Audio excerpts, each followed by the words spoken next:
ನಮಸ್ಕಾರ ವೀಕ್ಷಕರಿಗೆ, ರೆಮಿಡಿ ಬಾಬಾ ಯೂಟ್ಯೂಬ್ ಚಾನಲ್ಗೆ ಸ್ವಾಗತ.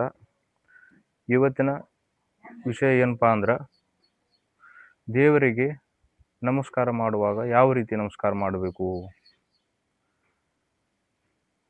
ಸ್ತ್ರೀಯರು ಮತ್ತು ಪುರುಷರು ನಮಸ್ಕಾರ ಮಾಡುವ ಪದ್ಧತಿಗಳು ಬೇರೆ ಬೇರೆಯಾಗಿವೆ.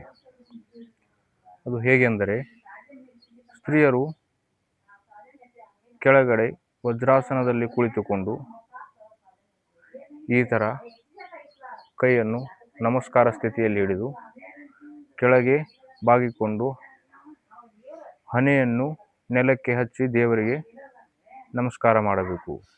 ಅಥವಾ ಹಣೆಯನ್ನು ದೇವರ ಪಾದಗಳ ಸಮ್ಮುಖದಲ್ಲಿ ಇಟ್ಟು ನಮಸ್ಕಾರವನ್ನು ಮಾಡಬೇಕು. ಹಾಗೂ ಪುರುಷರು ನಮಸ್ಕಾರ ಮಾಡುವ ರೀತಿ, ಸಾಷ್ಟಾಂಗ ನಮಸ್ಕಾರ ಮಾಡುವ ಪದ್ಧತಿ ಪುರುಷರಿಗೆ ಇದೆ. ಸಾಷ್ಟಾಂಗ ನಮಸ್ಕಾರ ಎಂದರೆ, ನಮಸ್ಕಾರ ಪದ್ಧತಿಯಲ್ಲಿ ಈ ರೀತಿ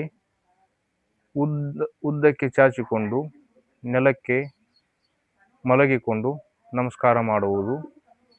ಇದು ಸಾಷ್ಟಾಂಗ ಪದ್ಧತಿ. ಪುರುಷರಿಗೆ ಇನ್ನೊಂದು ಪದ್ಧತಿ ಎಂದರೆ,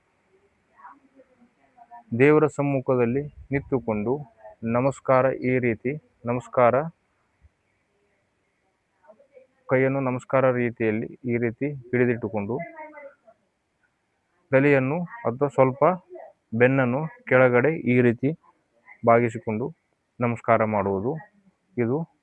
ಇವೆರಡು ಪ್ರಮುಖ ಪದ್ಧತಿಗಳು ಪುರುಷರಿಗೆ ನಿಯಮದಲ್ಲಿ ಇವೆ.